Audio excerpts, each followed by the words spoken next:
Good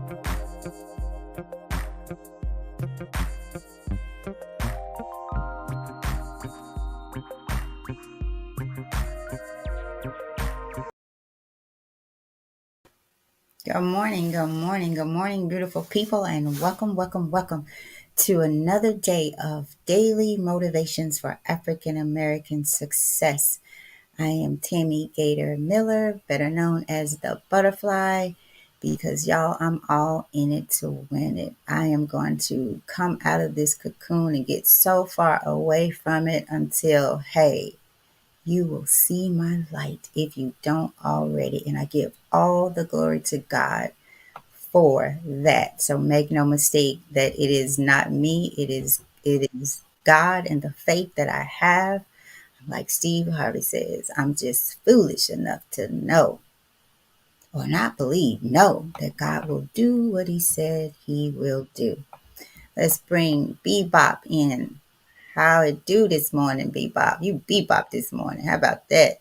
Is that I'm good. How you doing this morning? Good morning I'm to you. good. I'm Good good. morning, everybody. Good. What's going on with you? Nothing, just enjoying this sleepy weather. Yeah, Enjoy, yeah.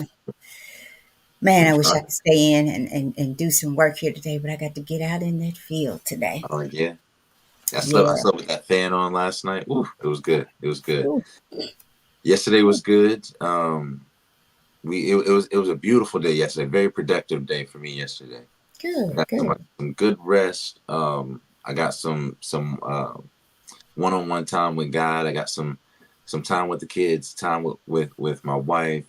Time at the gym, time at the park. And I, was drumming up some business. So we were talking yesterday about praying for your business, and so far so good. So yesterday Mm, was very productive for us. So thank you for the wow. suggestion. You're Yeah, welcome. You're welcome. I have a funny story to tell y'all this morning. It's so funny. yeah.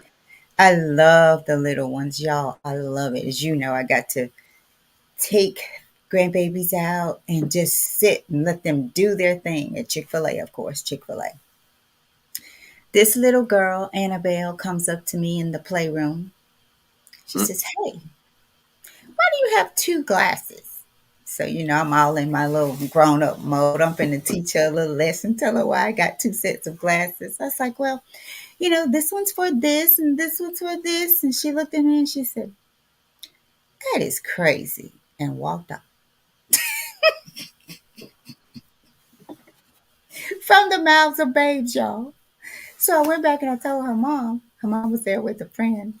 And, they got the kids out playing too. She said, "That's Annabella." She said, "She's 3 years old. She's like a 95-year-old woman, y'all. She's an old soul." Annabella said, "That is crazy. Can you imagine?" She was like the little mama in the little Chick-fil-A area playroom. But yeah, she said, "That is crazy." and you were So talking she about your thought glass too. I had my shades and I had my glasses, Oh yeah, glasses, yeah. and they were just on my shirt. And so she was like, "Why do you have two glasses?" It's like I said, I was like so excited to explain to her. Miss Annabella said, "That is crazy." That's crazy. So we had just a wonderful time. And what was so awesome, you guys, is there were a lot of parents out and grandparents, like a lot of grandparents with their grandkids, and then parents, even a grandfather was there with his granddaughter. So he sat and ate and watched her play as well. So that was just really, I don't know, it just was rewarding to see that. I don't know. I don't know. Because I feel that the babies they are our next generation, and in spending time with them, and allowing them to spend time with each other. Zali had a moment, one little boy, for whatever reason, and y'all probably know what it was. He probably liked it. He was like, "I'm not gonna play with you." And Zali was kind of sad. And I was like, "Girl, you got a whole brother over there." And I let him hear me. I said, "You always got somebody to play with. You better get up out of that corner and go get your brother and play with him." She's like, "Yeah, Grandma, I love my brother." I said, "Yeah, so get your brother and you go play with your brother." So, it's teachable moments for them and for us with that and in that. So I was just blessed to be able to sit there with me, mom, the neighbor, she doesn't get out a lot. She's been dealing with some health issues. She enjoyed it so much. I feel like it added some life to her. So Oh, I just was blessed in that yesterday. I was blessed to be a part of that, and to have grandbabies to do it with, and a daughter in love and a son who sends them my way. So I'm just thankful for that. well, So that good, was my good. that's crazy yesterday. Annabella said that's crazy. They enjoyed it. They really did. The kids came back Good. and we're talking about it. I was wondering, they had all this food when they came back, and found out they said they got a little bit of ice cream, huh? They did, and I could not Good, say no good. because they That's were good. sitting there. Listen though, but listen, they were sitting there. I was trying to be grandma, right? And I was like, well, you have to eat your food first, and if you have the ice cream, you can't have the lemonade. Well, Mr. Chick-fil-A comes over there with two ice cream cones because he Uh, heard them. He heard them just uh, kept asking about the ice cream. And so I told him, I was like, we're gonna have to go outside on this one. We're gonna take this one outside. Because he just walks up with the ice cream. I was like, where did that come from? He said, us. And I'm like, because he was walking by several times and heard the kids asking for ice cream. that's sweet. So I I mean, could not say one no. thing about Chick-fil-A though, you got to give it to them. Their customer services is They are. always great, consistently great, and just that little qualitative thought, or just that intention, right, to be walking around and to Hmm. hear a child express something, and to make it a good memory for them. Yeah. And Yeah. it's funny because the night before I told the kids that I told my daughter she could have a little bit of ice cream for her good behavior and getting her hair braided, and she went to sleep before, kind of early. She went to sleep before we could do it. So the next, She told me. oh, she She did. told me. Okay, okay. She said I didn't get to get it. So and she told me as she was eating the ice cream, as if Uh-huh. this compensates for that, grandma. Good. Well, good. There we go.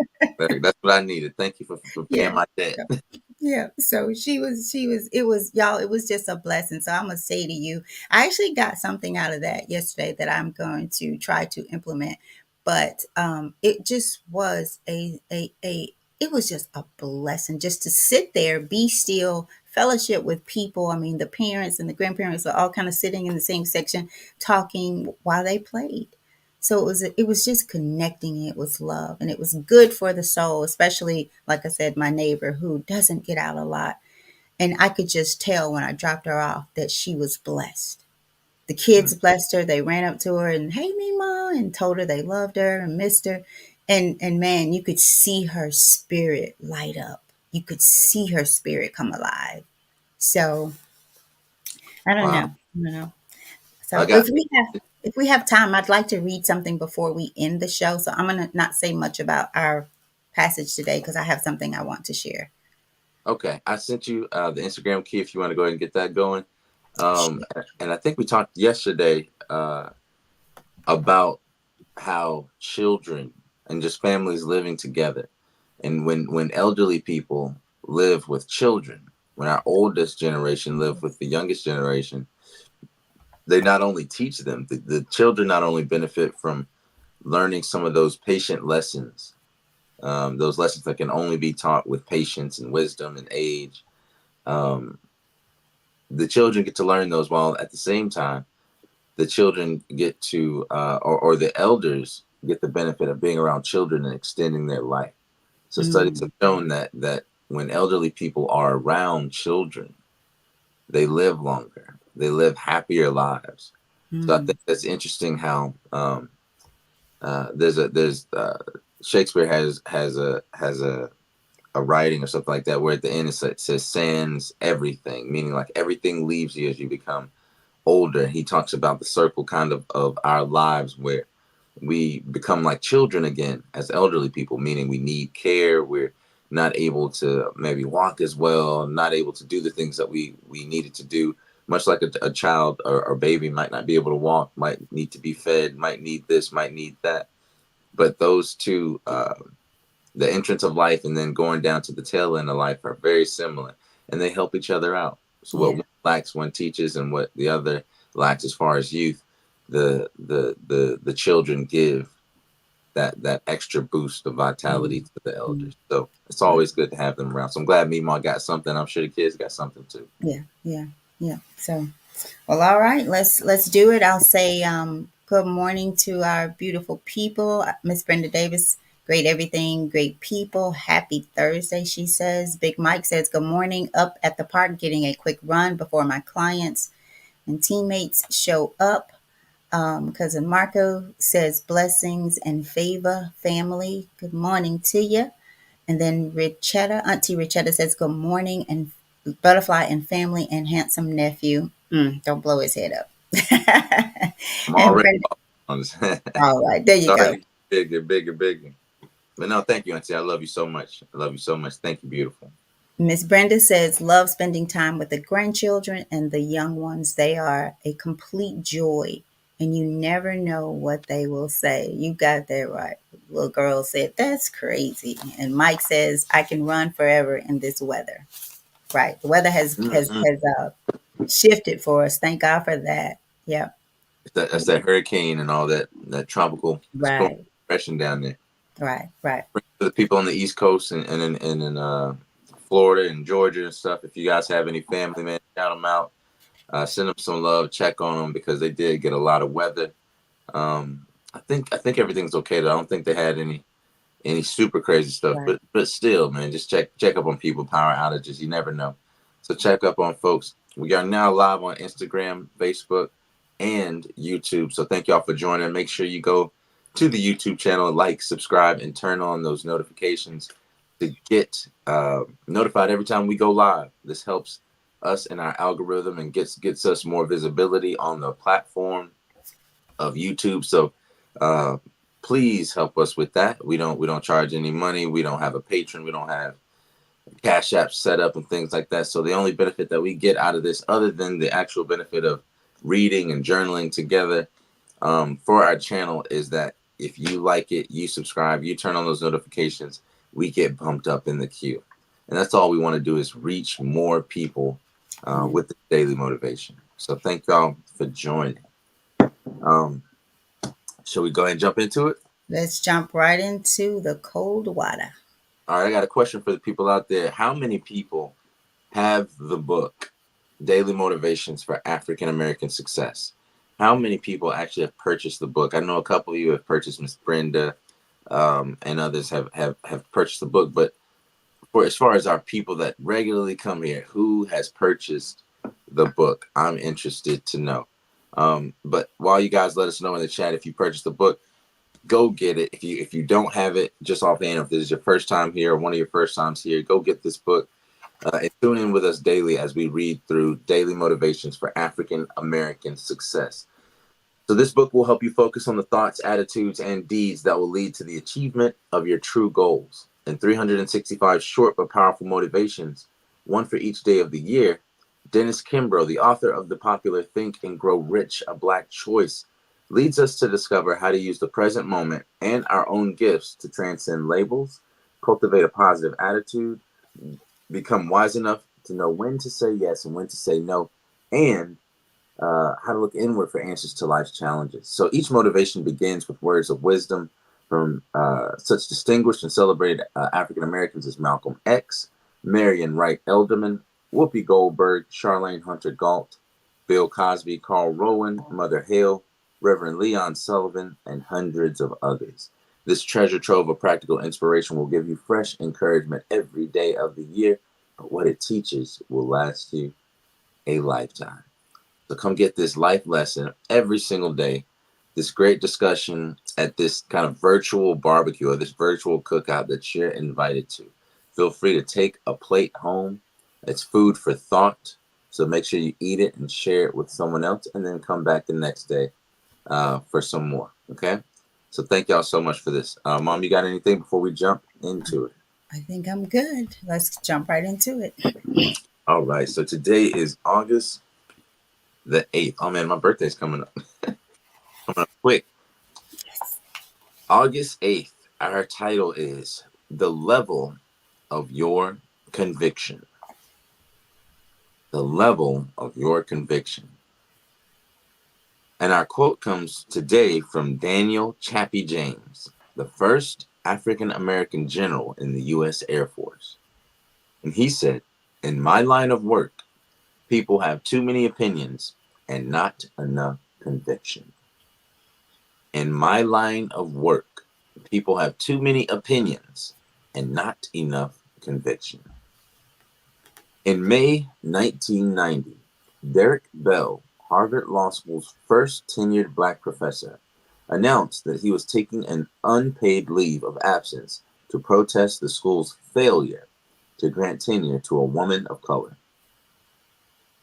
Despite Bell's walkout and numerous student protests, Harvard has not altered its hiring policies. Due to a deep level of conviction, Professor Bell refuses to be silenced.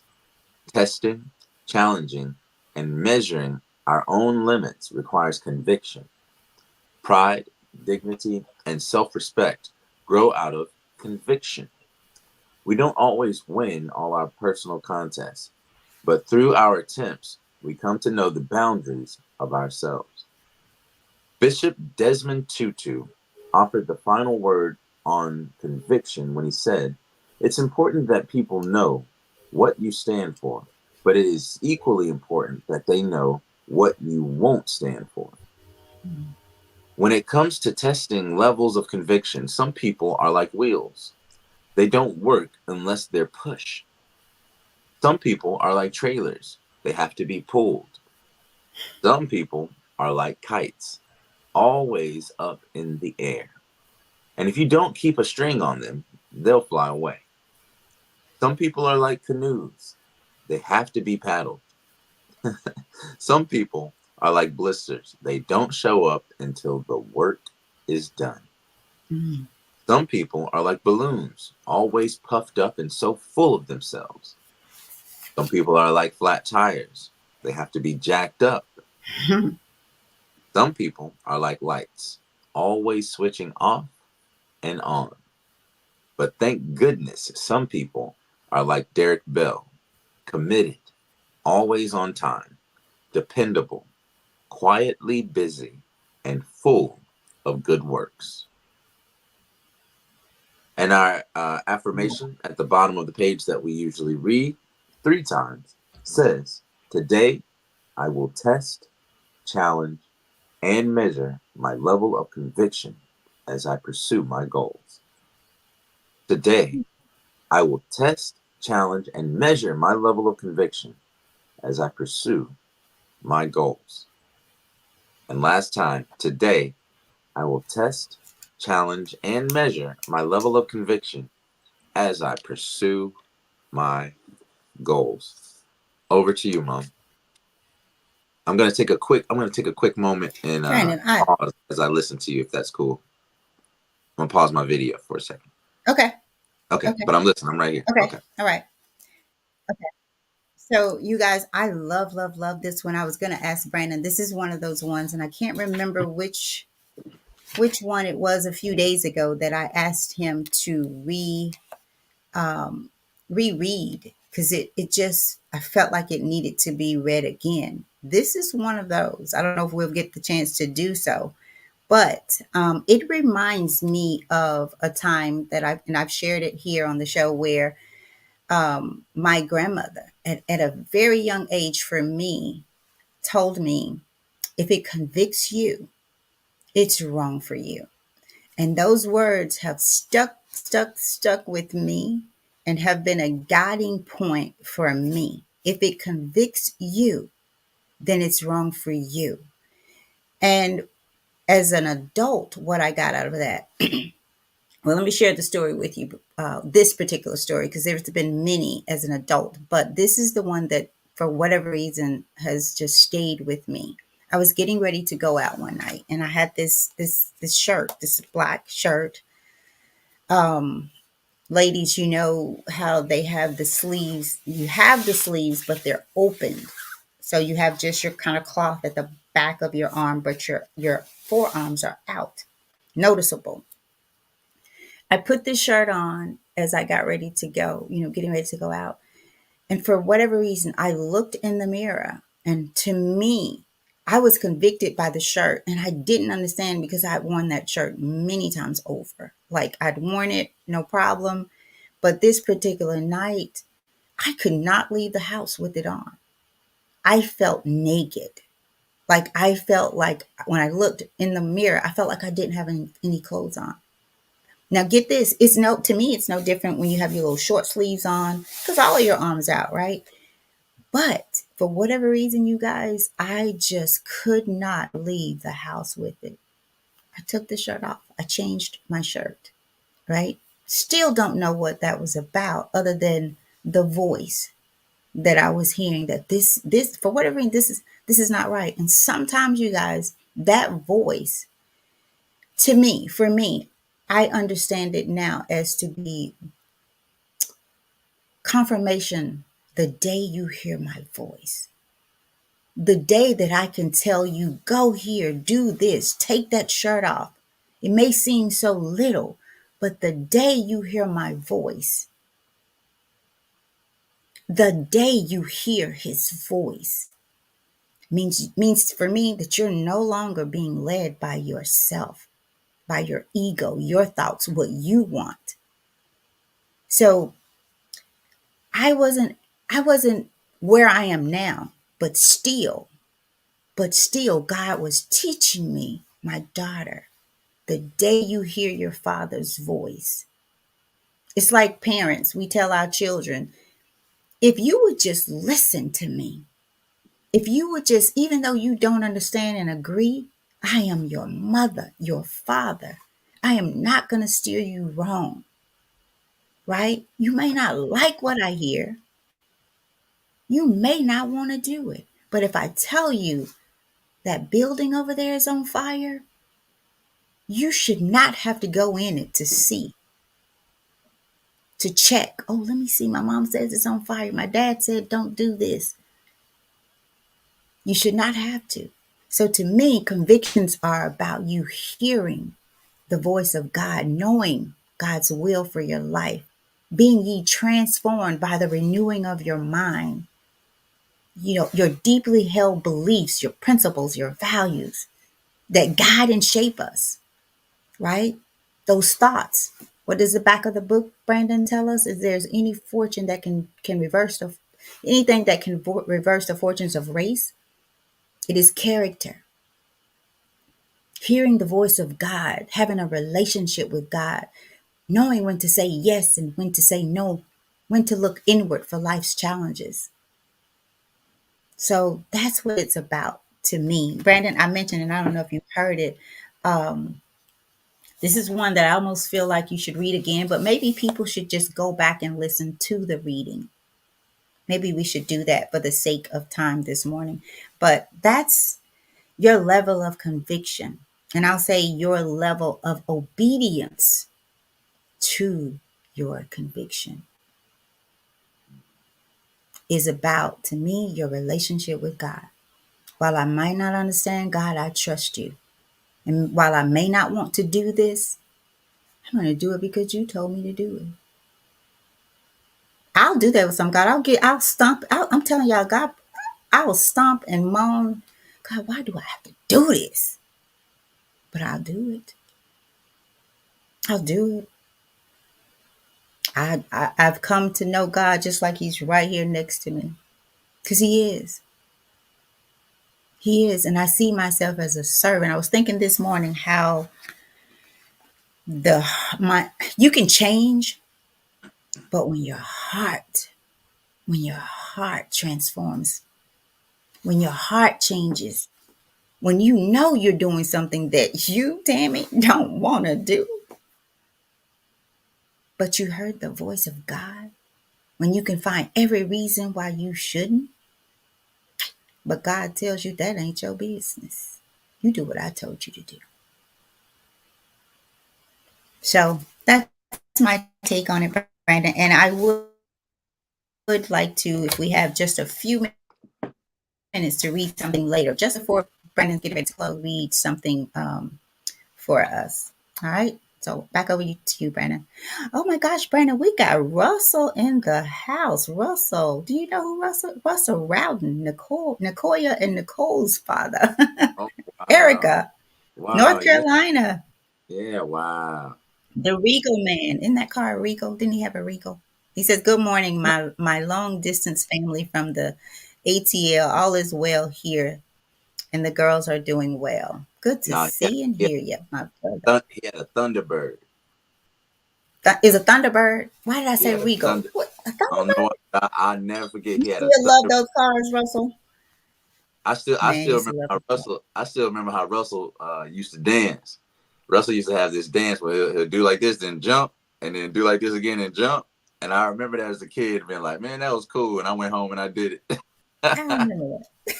Yeah, I got these really, really interesting or memorable times with Russell. Hey, Mr. Russ, it's good to have you on the show, man. Appreciate all them fun and funny times as a kid. That Thunderbird that did it for me, man. We used to bump music in the back of that Thunderbird. So but I It's a remember, Regal, Brandon. I was right. He no, said he Thunderbird. I'm telling you, he just said it. He said have them both. Oh, both. So I wanted to be right and still see, have the Regal. I don't see, remember a Thunderbird. yeah. I look. I'm not. I know I'm not. I have a unless I just made up a memory. I have plenty of memories with that Thunderbird. Wow. Big Al says, wait, Alvin Williams Jr., better known as Big Al Sal on the In This Season podcast, says good morning. Got to make sure I get that right so he can hear me. Y'all, Russell, I have to say this, and I often talk about, and I love you for this. So my brother, Addison William Gator Jr., right? My brother had a stroke at a very early age, and so it left him not able to talk and do some other things. But when I tell you he was a G. And Russell, I never forgot how when I bought my brother to stay with me for that summer. I Mm. promise you, I never forgot. Whew, I'm gonna cry. I never forgot how you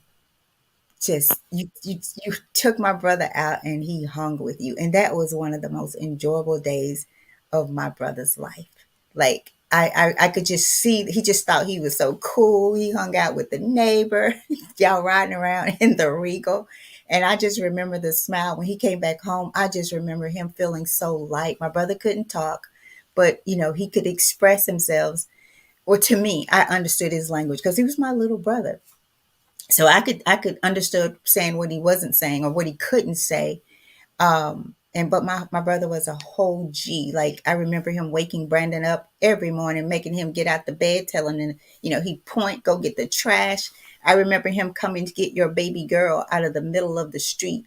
And Rossi, your wife at the time, bless her soul, she came over laughing because she said she watched him come out, stomp out the house, get snatch Erica off that big wheel. Y'all remember big wheels, and told her to go home like this because he couldn't talk. But he was telling her to get to that house and get out of that street.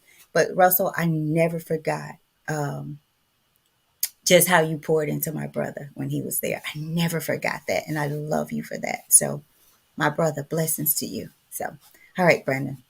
No, that's cool. That's cool. Blast from the past. Good to have family on. They all family ain't blood. You know, so when you got memories like that and go back like that, man, it always feels like a family reunion. So thank you, Russell, for coming to this virtual cookout, man. We appreciate you.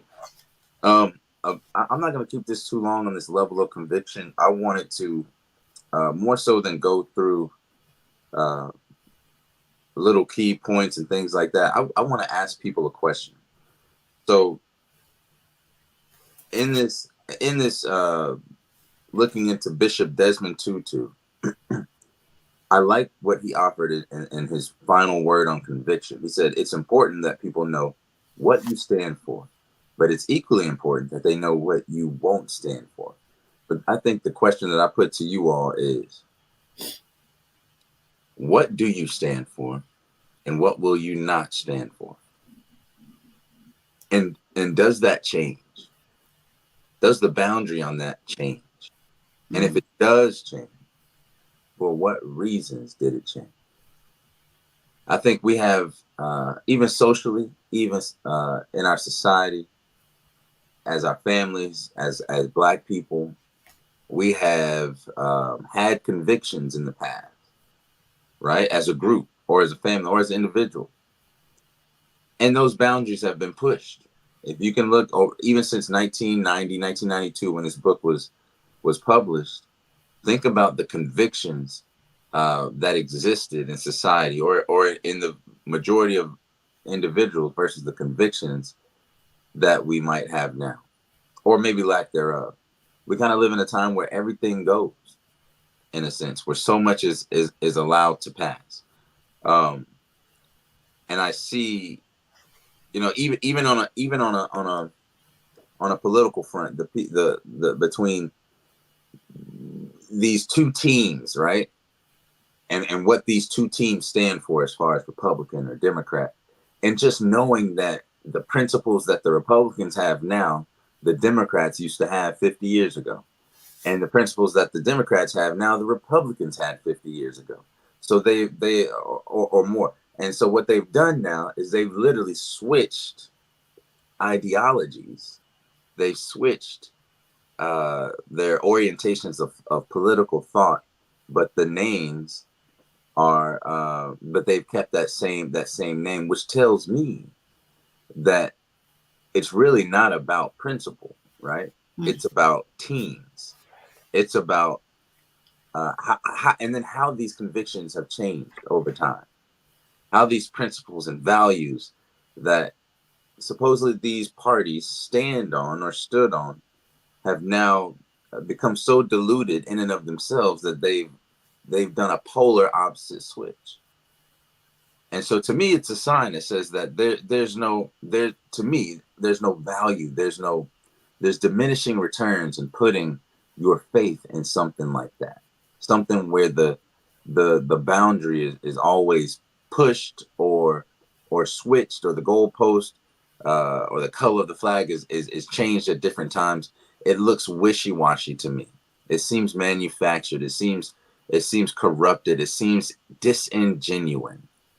And I think the reason that things like that happen are not just because of these arbitrary, parties, but rather because we ourselves are not holding on to the principles that got us here. Mm. And you can see that when success, or quote unquote progress, um, has happened, where people think progress has happened. So I think, Mom, you said something like this. People want to get a big old house. They don't want to maintain that house. Mm. People want a real nice car, but boy, that maintenance on it, that's the killer right there. You want that Mercedes, but when that Mercedes needs this change or that change, you don't want to deal with it, right? And so to me, it challenges our convictions. Our conviction was, I bought the car. That's what I want. I wanted to buy the car, right? Not take care of it, experience it. I want to get married, not be a husband, be a wife, take on those responsibilities, which are their rights, and your rights are their responsibilities. That weaving of the hands together, and the interlocking of your lives, and the two becoming one. Um, so what's the maintenance plan?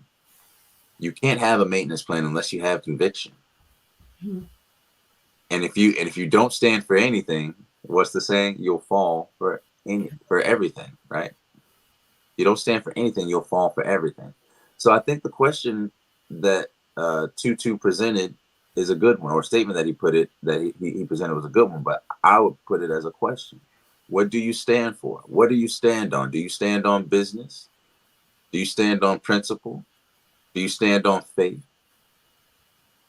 And to what degree are you willing to be corrupted by the winds of time, by the winds of perception? When people change, does that change you? When it becomes now socially acceptable to do something that you know is harmful to you, will you do it for the social benefit of being cool or being accepted? of being like everyone else. When illness is normalized, that doesn't make you any less sick, right? Just because it's 60-70%, and I'm just throwing these numbers out. I'm not sure if this is the actual number. Let's say 70% of people are overweight and obese. Okay, it's normalized, but it's still sick. It's still a dis-ease. The number one killer in America, and I know this for a fact, is heart disease. Heart disease. I think that is as physical as is metaphysical of a disease. And by physical, I mean your physical heart. And by metaphysical, I mean the heart of the human being that's not just the physical, right? The Prophet Muhammad, peace be upon him, said that there's a thing in the body. If it is good and in a good condition, then the rest of the body is in a good condition, right? And if it is poisoned or if it is corrupted, then the rest of the body is corrupted. That thing is the heart. So I think everything that happens physically has a metaphysical counterpart, or something that started metaphysically potentially and presented itself physically. And so I don't think there's any coincidence that the main killer in the West, in America, the UK, is heart disease. So what's our conviction, and how far away is that from our actions? And are we moving the goalpost for a lesser gain, for diminishing returns, for the gains of this world, for the gains of possession, of material wins and bounty, as opposed to spiritual success and fulfillment? So that's my question to you all today. What kind of person are you? Are you like the canoe that needs to be paddled? Are you like the blisters that only show up when the work is done? Are you like the balloons that are so puffed up and full of themselves? Are you like the flat tires that might need to be jacked up every now and then and put in their place? Or are you like the lights that are always switching on and off? Or are you like Derek Bell, committed, on time, dependable, quietly busy, and full of good works? May God bless us to be full of good works, because that's really what matters. But you can't be full of those good works without conviction to do them. What's your conviction? What do you stand for? And what do you not stand Mm. for? And what's the difference between your actions? Do you encourage good and forbid evil? Do you encourage good and forbid evil? That is conviction. Okay, so over to you, Mom. So I'm going to read this and then I want to read the story quickly. Conviction allows individuals and teams to overcome obstacles when they arise because they have strong belief in what they're doing, right? So, do you first have a strong belief? I'm not going to say in what, I'll say in what you're doing, but how you're living and what's your why. Brandon mentioned the car. You want to buy the whatever, the name brand car, whatever. Why? Can you afford it? I remember my little bonus granddaughter said, "I don't get it. Why people spend money like that on cars? It's just a car. It just gets you from A to B." 10 years old, she says this. So it says, when they arise because they have a strong belief in what they're doing, regardless of the struggles and the challenges faced along the way. They have a belief. What do you believe in? Who are you convicted for? Because it should not just be about you. Do you stand by and watch people be wronged because people are in their ego, right? And dispensing their power that they don't have, right? So I came across this last night, and I read this. Well, let me say this. Let me finish it. Without this conviction, obstacles can quickly become permanent barriers to success. Permanent barriers to success. Now, y'all, this I don't think this story has anything to do with what we read today, but I felt convicted by it in a way that I need to do more about, for instance, my neighbor who I could hear it in her voice. mm, Yesterday I did not plan. I wanted a quiet day at home. I did not want to leave the house yesterday. I needed rest, right? But y'all, I got so much out of that, so much for my spirit to just be able to sit there amongst people and share these babies and stories about them and life, right? So we decided when I dropped my neighbor out, she said, I really enjoyed this. And I said, you know what? We'll try to make this happen at least once a month. She said, I'd love that. Once a month is enough for her. She doesn't need every day, every week. She just needs to be able to even think about that's coming. Tammy's going to pick me up. I'll get to see the kids. We'll sit. Her favorite place is Chick-fil-A, right? mhm, So this came across last night.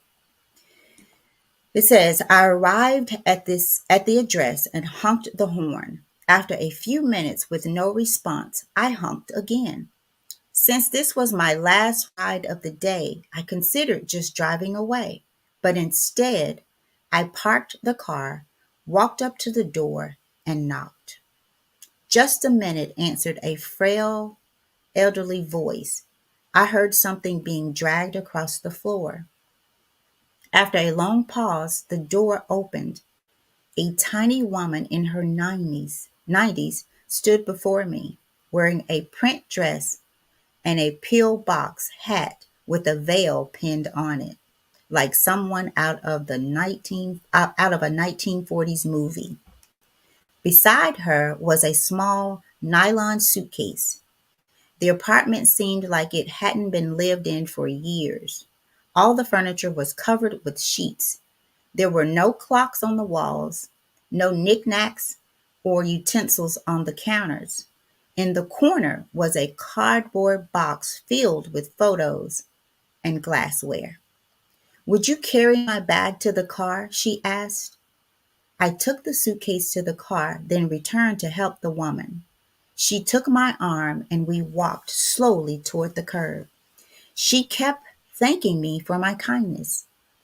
It's nothing, I told her. I just try to treat my passengers the way I would want my mother to be treated. Oh, you're such a good person, she said. When we got in the car, she gave me an address and then asked, could you drive through downtown? It's not the shortest way, I replied quickly. Oh, I don't mind, she said. I'm in no hurry. I'm on my way to a hospice. I looked in the nearview mirror. Her eyes were glistening. I don't have any family left, she continued softly. The doctor says I don't have very long. I quietly reached over and shut off the meter. What route would you like to take? I asked. For the next 2 hours, we drove through the city. She showed me the building where she had once worked as an elevator operator. We drove through the neighborhood where she and her husband had lived as newlyweds. She had me stop in front of a furniture warehouse that had once been a ballroom where she had gone dancing as a girl. Sometimes she'd ask me to slow down in front of a particular building or corner, and she would sit staring into the darkness, saying nothing. As the first hint of sun creased the horizon, she suddenly said, I'm tired. Let's go now. We drove in silence to the address she had given me. It was a low building, like a small convalescent home, with a driveway that passed under a portico. Two orderlies came out to the cab as soon as we pulled up. They were solicitous and intent, watching her every move. They must have been expecting her. I opened the trunk and took the small suitcase to the door. The woman was already seated in a wheelchair. How much do I owe you? She asked, reaching into her purse. Nothing, I said. You have to make a living, she answered. There are other passengers, I responded. Almost without thinking, I bent and gave her a hug. She held on tightly. You gave an old woman a little moment of joy, she said. Thank you. I squeezed her hand and then walked into the dim morning light. Behind me, a door shut. It was the sound of the closing of a life. I didn't pick up any more passengers that shift. I drove aimlessly, lost in thought. For the rest of that day, I could hardly talk. What if that woman had gotten an angry driver or one who was impatient to end his shift? What if I had refused to take the run or had honked once, then driven away? Upon reflection, I don't think I have done anything more important in my life. We're conditioned to think that our lives revolve around great moments, but great moments often catch us unaware, beautifully wrapped in what others may consider small ones. People may not remember exactly what you did or what you said, but they will always remember how you made them feel. So I'd like to be people to be convicted about how they make people feel, especially our elderly people. So um, before I go, Brendan, I do want to get a few more comments out. I totally forgot that, and Mike and I just talked about this. Mike had posted, and I hope Russell is still listening, how Russell showed him a good time as well. So I have two brothers, you guys, and as I mentioned, one of my brothers, by way of my father, he's not able to talk, and Russell showed him a really good time, and that was extraordinary for me. But Mike is reminding us that he did the same for him when he came, and Russell was my neighbor. So just thank God for good people. And I just that story blessed me for so many reasons, and I think it's because I felt a little bit more life poured into me on yesterday, and it blessed me. So and into myself, even though I was tired, and that's was not my choice to be. So, but I made the choice to be there because I felt she needed it. So over to Mm. you, Brandon, as we come to a close. All right, I'm seeing Mike said walking with the pastor this morning, Brandon, and he walking with the pastor this morning, Brandon, and he wanted me to tell you that he loved your message. That's Okay, awesome, that's awesome. man. Thank you, man. I appreciate that. He said we were talking about heart disease and how to prevent it, and at that moment, you begin to say something about heart disease, which is a great Mhm. message. Oh wow, Oh wow, yeah. I'm sorry I missed those. I thought we were to the end. that's pretty cool. I like those serendipitous moments where coincidence doesn't quite fit the description of what's going on. That to me, that's always a confirmation, right? Mm-hmm. That you're doing the right thing, you're in the right place, you're on the right way, the right path. As long as it's straight, man, it leads to God. You know, we might get off of the path a little bit, but there's always just one step to take going back to the right direction, which is the straight path. So whatever that looks like for you, or wherever you're coming from, might be a different direction, right? You might be coming from the north, and I come from the south. You might come from the west, and I come from the east.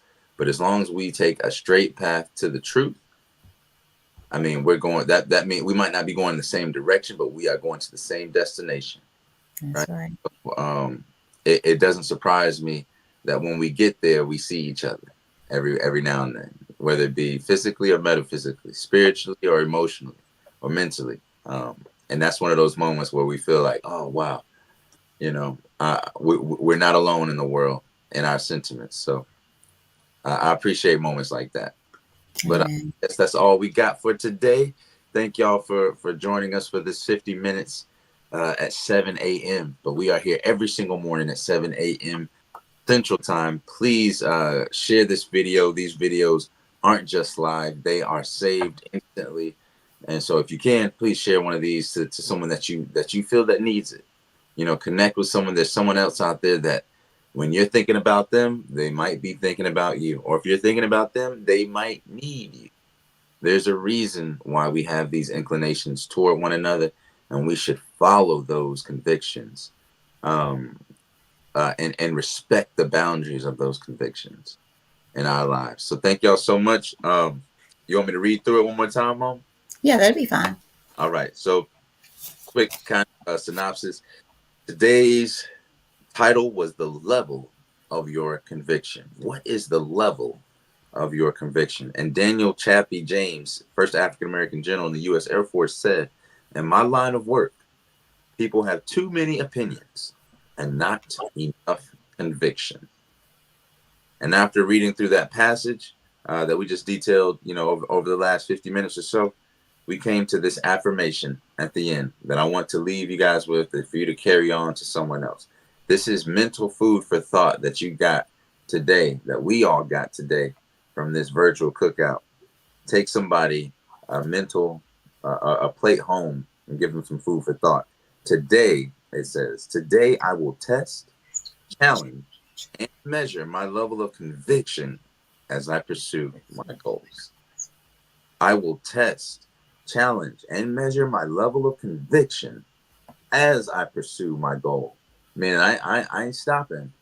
I'm continuing to go. I'm not going to become stagnant, but I am going to challenge.